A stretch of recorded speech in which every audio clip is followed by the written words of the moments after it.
Hello, नमस्कार। कैसे हो आप सभी। राष्ट्रपति पार्ट 3। अभी तक मैंने राष्ट्रपति पार्ट 1 और पार्ट 2 में बताया। राष्ट्रपति पार्ट 1 में अनुच्छेद और उनके बारे में सामान्य बातें बताई थी। पार्ट 2 में मैंने महाभियोग की चर्चा किया था, विस्तार से चर्चा किया था। पार्ट 3 में राष्ट्रपति की शक्तियां और कार्य और आलोचनाओं के बारे में चर्चा करूंगा। ये वीडियो थोड़ा सा लंबा होगा, 20 से 30 मिनट के प्लस होगा। तो शुरुआत करते हैं। चलिए, संवैधानिक प्रमुख। राष्ट्रपति संवैधानिक प्रमुख है। भारत का राष्ट्रपति संवैधानिक प्रमुख है, भारत का प्रथम नागरिक है और सभी सेनाओं का प्रमुख है। इतना बात मैंने आपको बताया था। चलिए अब बात करते हैं राष्ट्रपति की शक्तियां और कार्य। राष्ट्रपति की शक्तियों को पढ़ने में हम कई प्रकार से इसको डिवाइड करते हैं, जैसे राष्ट्रपति की शक्तियां, कार्यकारी शक्तियां, विधायी शक्तियां, वित्तीय शक्तियां, आपातकालीन शक्तियां करके मैं अलग अलग करके पूरे राष्ट्रपति की शक्ति, कार्य और उनकी सीमाओं के बारे में अध्ययन करूंगा और इसके बाद आलोचनाओं की चर्चा करता हूं। तो पहला पॉइंट है कार्यकारी शक्तियां। जैसे कि मैंने लिखा है आपके सामने, देखिए व्हाइट बोर्ड पे लिखा हूं, सभी कार्य, सभी नियम कानून उसी के नाम पे किए जाएंगे। यानी कोई भी विधेयक हो, नियम कानून हो, उस पे जब तक राष्ट्रपति की सिग्नेचर नहीं होगा केंद्र सरकार की, तब तक कोई भी नियम कार्य नहीं शुरू हो सकते। ठीक है। पीएम की नियुक्ति राष्ट्रपति करता है और पीएम के सिफारिश पर मंत्रिमंडल की नियुक्ति करता है। आपसे अगर मैं एक सवाल पूछूं कि जो प्रधानमंत्री है, प्रधानमंत्री, आप अगर देखिएगा, ध्यान से देखिएगा, प्रधानमंत्री ऑप्शन है चुना जाता है, ऑप्शन बी है नियुक्त किया जाता है। ये बहुत बार पूछा गया है, बहुत कॉमन क्वेश्चन है। तो आप जान लीजिएगा, प्रधानमंत्री नियुक्त किया जाता है। कौन नियुक्त करता है? राष्ट्रपति प्रधानमंत्री को नियुक्त करता है। आर्टिकल 78 में दिया गया है ये बातें। अभी प्रधानमंत्री की चर्चा जब करेंगे, प्रधानमंत्री वाले वीडियो में बात करेंगे। ठीक है। प्रधानमंत्री की नियुक्ति और प्रधानमंत्री की सिफारिश पर प्रधानमंत्री की मंत्रिपरिषद, मंत्रिमंडल की नियुक्ति करता है और प्रधानमंत्री की सिफारिश पर ही उनको बर्खास्त भी करता है। महान्यायवादी, एजी, अटॉर्नी जनरल, जो आर्टिकल 76 में दिया गया है, को मनोनीत करता है राष्ट्रपति। कैग को, महानियंत्रक को भी नियुक्त करता है। आर्टिकल 148 में दिया गया है, कैग की नियुक्ति भी राष्ट्रपति करता है। सीआईसी, मुख्य चुनाव आयुक्त की नियुक्ति भी राष्ट्रपति करता है 324 के तहत। एक छोटी सी मिस्टेक हो गई है, निर्वाचन चुनाव आयोग के वीडियो मैंने एक छोटा सा मिस्टेक कर दिया है, उसको सही कर लीजिएगा। 61वें संविधान संशोधन 1988 में मैंने बोल दिया कि जो मतदान की उम्र है वो 21 से 18 कर दी गई है। ये उल्टा बोल दिया हूं, 18 से 21 बोल दिया हूं। उसको सही करके ही नोट्स बनाइएगा। मैंने कमेंट में पिन भी किया है, कमेंट अपना पिन कर दिया, उसको देख लीजिएगा। वो थोड़ा सा क्या होता है ना कि थकावट की वजह से ऐसे छोटे मोटे मिस्टेक हो जाते हैं, बाद में मैं देखता हूं तो खुद आपको रिप्लाई करके बता देता हूं। छोटी सी बातें हैं, बहुत बड़ी बात नहीं है, लेकिन हो सकता है आपके लिए बड़ी बात हो जाए। तो ठीक है। महान्यायवादी, कैग, सीआईसी, राज्यपाल, यूपीएससी के सभी सदस्य, अध्यक्ष और सदस्यों की नियुक्ति, वित्त आयोग के अध्यक्ष की नियुक्ति राष्ट्रपति करता है। राष्ट्रपति करता है। इसमें से सारे के सारे लगभग एक आध दो छोड़ दीजिए, ये प्रसाद पर्यंत भी होते हैं और इनका प्रोसेस भी होता है हटाने का। सरकार के प्रशासनिक विधायिक कार्यों की जानकारी पीएम से मांग सकता है। सरकार के प्रशासनिक या कार्यकारी या विधायिक कार्यों की जानकारी पीएम से मांग सकता है। अगर मैं 78 की बात करूं, 78 और 79 की, तो उसमें साफ साफ लिखा गया है, एक्सक्यूज मी, उसमें साफ साफ लिखा गया है कि राष्ट्रपति जो होगा, प्रधानमंत्री जो होगा, उसका दायित्व होगा कि सरकार की, केंद्र सरकार के सभी कार्यों की जानकारी राष्ट्रपति को पहुंचाए और उसी आधार पर राष्ट्रपति सरकार के प्रशासनिक विधायिक कार्यों की जानकारी पीएम से मांग सकता है। SC/ST आयोग या ओबीसी आयोग के अध्यक्षों या सदस्यों की नियुक्ति कौन करता है? राष्ट्रपति करता है। अंतरराज्यीय परिषद की स्थापना भी राष्ट्रपति कर सकता है। ध्यान रखिएगा, कुछ कॉमन सी बातें लिखा हूं, बहुत ज्यादा इधर उधर की बातें नहीं करते। अब चलिए बात करता हूं मैं विधायी शक्तियों की। विधायी शक्तियों की बात करूं, विधायी शक्तियां, राष्ट्रपति की विधायी शक्तियां क्या क्या हैं, इनकी बात करते हैं। राष्ट्रपति विधायी शक्तियों में संसद में बात करूं, संसद की बैठक बुला सकता है, संसद की बैठक बुला सकता है, लोकसभा विघटित कर सकता है, लोकसभा का विघटन कर सकता है, और लोकसभा और राज्यसभा में किसी मुद्दे पर, किसी विधेयक पर अगर अनबन होती है तो वो एक संयुक्त बैठक बुला सकता है। क्या बुला सकता है? संयुक्त बैठक बुला सकता है, जिसकी अध्यक्षता लोकसभा अध्यक्ष करेगा। ध्यान रखिएगा, संयुक्त बैठक की अध्यक्षता लोकसभा अध्यक्ष करेगा। संयुक्त बैठक बुलाई जा सकती, लेकिन धन विधेयक के मामले में संयुक्त बैठक नहीं बुलाई जा सकती, इसको ध्यान रखिएगा। प्रत्येक वर्ष या नए चुनाव के बाद या किसी विशेष अवसर पर वो राष्ट्र को संबोधित करेगा। जैसे अभी कल 26 जनवरी थी, 25 तारीख की शाम को पूर्व संध्या पर वो संबोधन करते हैं, राष्ट्रपति संबोधन करते हैं। नए साल की पूर्व संध्या पर संबोधन करते हैं। नए सरकार के गठन के बाद भी संबोधन करते हैं। राष्ट्रपति जो होता है वो संसद का अभिन्न अंग होता है। 3 अंग होते हैं संसद के, आपको पता होगा, लोकसभा, राज्यसभा और राष्ट्रपति। ठीक है, राष्ट्रपति उसमें संसद में बैठता नहीं, लेकिन वो इसका अभिन्न अंग है संसद का। संसद को संदेश भेज सकता है किसी जरूरी कार्य के लिए, या किसी भी विषय पर संसद को एक संदेश भेज सकता है। कई बार आपने देखा होगा राज्यसभा टीवी में कि राष्ट्रपति का संदेश आया है, पढ़ा जा रहा है। लोकसभा, राज्यसभा में सदस्यों का मनोनयन कर सकता है। लोकसभा और राज्यसभा में सदस्यों का मनोनयन कर सकता है। लोकसभा और राज्यसभा में 2 और 12 सदस्यों का मनोनयन कर सकता है। इसको देख लीजिए, 2 और 12। चुनाव आयोग से परामर्श प्राप्त कर सकता है किसी भी मुद्दे पर, चुनाव संबंधी किसी भी मुद्दे पर वो चुनाव आयोग से परामर्श के लिए कह सकता है। हालांकि वो जो परामर्श है वो सिर्फ सलाहकारी है, बाध्यकारी नहीं है, लेकिन वो ले सकता है। माने या ना माने राष्ट्रपति, इस पे बाध्यकारी नहीं है, चुनाव आयोग से लिख सकता है। इसके अलावा विधेयक की बात करूं, अगर मैं इतना मिटा के फिर मैं विधेयक के ऊपर लिखता हूं, विधेयक की। एक विधेयक जो होता है वो कैसे होता है? विधेयक को सहमति देने में, सिग्नेचर करने में राष्ट्रपति की क्या भूमिका होती है, उसके बारे में चर्चा करते हैं। देखिए, ध्यान से देखिएगा। राष्ट्रपति कोई भी विधेयक प्रस्ताव बन के आता है, प्रस्ताव बन के संसद के किसी भी पटल पर, किसी भी संसद की लोकसभा या राज्यसभा में रखा जाता है। संसद प्रस्ताव को विधेयक बनाएगी। विधेयक को संसद अपने जिस हिसाब से उसकी सहमति होगी, उस पर बहुमत पड़ेगा, संसद में उसका बहुमत पड़ेगा। और बहुमत पड़ जाने के बाद ध्यान रखिएगा, लास्ट स्टेज होता है किसी भी विधेयक को राष्ट्रपति की संस्तुति मिलनी चाहिए। राष्ट्रपति की सिग्नेचर आवश्यक है। अगर राष्ट्रपति का सिग्नेचर होगा तभी वो, राष्ट्रपति के सिग्नेचर के बाद वो एक्ट, कानून या अधिनियम बनेगा। ध्यान रखिएगा, एक्ट, कानून या अधिनियम राष्ट्रपति के सिग्नेचर के बाद ही बनेगा। इसके बारे में एक चीज ध्यान रखिएगा कि राष्ट्रपति विधेयक को, जब राष्ट्रपति के पास विधेयक आती है तो राष्ट्रपति के पास 3 शक्तियां हैं, 1, 2 और 3, कि वह उस विधेयक को स्वीकृत प्रदान करे, स्वीकृत कर ले, स्वीकार कर ले, वो विधेयक को अस्वीकार कर ले, वो विधेयक को स्वीकार कर ले, या पुनः संस्तुति के लिए, पुनः संशोधन के लिए वापस भेजे, संशोधन के लिए वापस भेजे। परंतु जब संशोधन करके, जब वो संशोधन के लिए किसी विधेयक को संसद के लोकसभा या राज्यसभा में भेजेगा, और राज्यसभा या लोकसभा जब इसके संशोधन को बिना संशोधन किए दोबारा राष्ट्रपति के पास भेजेगा, तो राष्ट्रपति को उस विधेयक को मानना ही पड़ेगा, उस विधेयक को सहमति देना बाध्य हो जाएगा।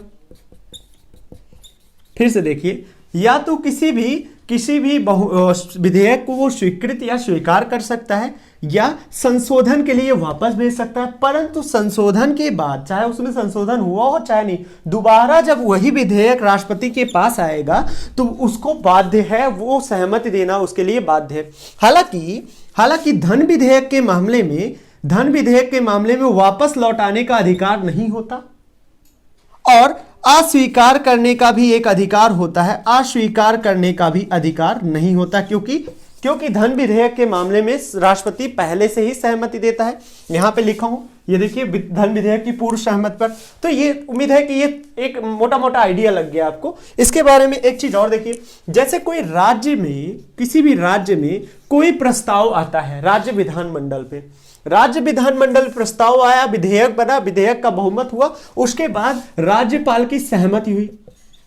अगर राज्यपाल को लग रहा है, राज्यपाल के विवेकाधीन शक्तियों पे आता है, बाद में कभी चर्चा होगी राज्यपाल की बताएंगे, अगर राज्यपाल उस चीज को राष्ट्रपति की सिफारिश के लिए, राष्ट्रपति की संस्तुति के लिए रखता है, तो राज्यपाल जब किसी विधेयक को राष्ट्रपति के पास भेजता है तो उसके पास क्या क्या शक्ति है? राष्ट्रपति स्वीकार कर सकता है, अस्वीकार कर सकता है, राज्य के मामले में बता रहे हैं, स्वीकार कर सकता है, अस्वीकार कर सकता है, संशोधन के लिए वापस भेज सकता है, लेकिन संशोधन के बाद जब वो राज्य वाला आएगा सहमत देना बाध्य नहीं होगा। ध्यान रखिएगा, लक्ष्मीकांत में आपको बढ़िया से डिटेल में मिल जाएगी ये चीज, ध्यान रखिएगा, दोनों में बहुत अलग है। जब केंद्र सरकार संसद वापस के लिए भेजेगी, वापसी बिना संशोधन के भेजेगी, तो उसको सहमति देना बाध्यकारी है राष्ट्रपति को, लेकिन अगर वहीं राज्य विधानमंडल वापसी भेजती है तो उसको स्वीकृत करना इनके लिए आवश्यक नहीं है, वो अस्वीकार भी कर सकते हैं। अध्यादेश लागू करने का अधिकार, ये अध्यादेश क्या होता है? रुक जाइए थोड़ा सा, अभी बात करता हूं अध्यादेश की। अध्यादेश लागू करने का अधिकार और रिपोर्ट संसद में जिसे कैग हुआ, जितने भी रिपोर्ट राष्ट्रपति के पास आए हैं, कैग हुआ जितने भी रिपोर्ट है, कैग खास करके महानियंत्रक मंत्रालय से अगर आया उसके पास रिपोर्ट, तो वो संसद में उस रिपोर्ट को रखवाता है। राष्ट्रपति का ये दायित्व है, ये कार्य है, ये सहमति है, ये शक्ति है। इसके अलावा वित्तीय शक्तियों की बात करूं राष्ट्रपति के, राष्ट्रपति की वित्तीय शक्तियां इस प्रकार है कि जब कोई वित्त आयोग ही था ये, वित्त विधेयक या धन विधेयक, खास करके धन विधेयक जब संसद के किसी भी पटल पे रखना है, चाहे राज्यसभा या लोकसभा, ये लोक ही सभा में रखा जाएगा, संसद में प्रस्तुत करने से पहले धन विधेयक को राष्ट्रपति की पूर्व सहमति आवश्यक है। राष्ट्रपति की पूर्व सहमति आवश्यक है। अनुदान वाले मांग पर राष्ट्रपति की पूर्व सहमति आवश्यक है। वहीं वित्त आयोग का गठन भी राष्ट्रपति करता है। ये कौन से हैं? आर्टिकल 280 में। इसकी भी बातें करेंगे जब जैसे मैंने बताया आपको, निर्वाचन आयोग बताया, वैसे जितने भी आयोग हैं संवैधानिक सब बातें करेंगे। रुकिए थोड़ा सा रुकिए, सारी बातें डिटेल से बातें होंगी। किस प्रकार वित्त आयोग का गठन किया जाता है, क्यों किया जाता है, इनके कार्य क्या है, ये सारी डिटेल से बातें करेंगे। ये अलग ही टॉपिक है, इसको यहाँ पे डिस्कस नहीं करता हूँ। अब चलिए देखता हूँ राष्ट्रपति के पास न्यायिक शक्तियां कैसी हैं। राष्ट्रपति के पास ऐसी न्यायिक शक्तियां हैं कि वो सभी न्यायाधीशों की, जितने भी न्यायाधीशों की नियुक्ति करता है। उदाहरण के तौर पे राष्ट्रपति उच्चतम न्यायालय के सभी न्यायाधीशों की नियुक्ति करता है। उच्चतम न्यायालय के मुख्य न्यायाधीश की नियुक्ति राष्ट्रपति करेगा जिसकी सिफारिश आई है। इसके अलावा मुख्य न्यायाधीश के सीजेआई के सिफारिश पर अन्य न्यायाधीशों की नियुक्ति करेगा। वैसे ही राज्य के उच्च न्यायालयों में भी वही काम होगा। सुप्रीम कोर्ट से सलाह ले सकता है। राष्ट्रपति सुप्रीम कोर्ट से किसी भी मुद्दे पर सलाह ले सकता है। ये आर्टिकल 143 में दिया गया है। परंतु वो जो सलाह है वो सिर्फ सलाहकारी है, बाध्यकारी नहीं है। सिर्फ परामर्श ले सकता है, परामर्श सलाहकारी होता है, बाध्यकारी नहीं होता। ध्यान रखिएगा, ये इंपॉर्टेंट है, यहां से प्रश्न बन सकते हैं। पीटी का मतलब फेवरेट जगह है, चाहे आप पीसीएस की तैयारी कर रहे हो, चाहे आईएएस की तैयारी कर रहे हो, ये फेवरेट जगह है जहां से क्वेश्चन आते ही हैं, हमेशा आते हैं, हमेशा आते हैं क्वेश्चन। क्षमादान करने की शक्ति, राष्ट्रपति क्षमादान मृत्युदंड को बदल सकता है, एकदम माफ कर सकता है मृत्युदंड को भी, या किसी भी दंड के स्वरूप को बदल सकता है। इसके बारे में आर्टिकल 72 में दिया गया है, ये भी मैं चर्चा करता हूं जस्ट अभी।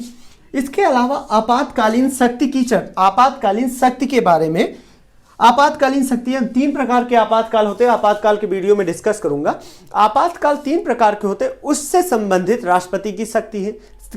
तीनों प्रकार के आपातकाल राष्ट्रपति द्वारा ही लागू किए जाते हैं। संसद की सिफारिश पर राष्ट्रपति लागू करता है, ये देख लीजिएगा, अभी मैं इसको बताऊंगा। चलिए अब बात करते हैं वीटो शक्ति की। वीटो शक्तियां क्या होती है उनके बारे में देख लेते हैं एक बार। राष्ट्रपति की वीटो शक्ति, वीटो शक्ति क्या होती है? ये राष्ट्रपति को एक विशेष प्रकार की शक्ति प्रदान की गई है। इसमें क्या होता है, जैसे कि एक विधेयक राष्ट्रपति के पास गया तो या तो उस विधेयक को स्वीकार करता है या तो पुनर्विचार के लिए लौटाता है, पुनर्विचार के लिए लौटाएगा। लेकिन अगर पुनर्विचार के लिए राष्ट्रपति लौटाता है तो वापस आने पे उसे मानना ही पड़ेगा, कंडीशन है। तो क्या करता है, राष्ट्रपति के पास एक विशेष प्रकार की है कि अपनी राय को सुरक्षित रख लेता है। अपनी राय को सुरक्षित रख लेना यानी विधेयक पर अपनी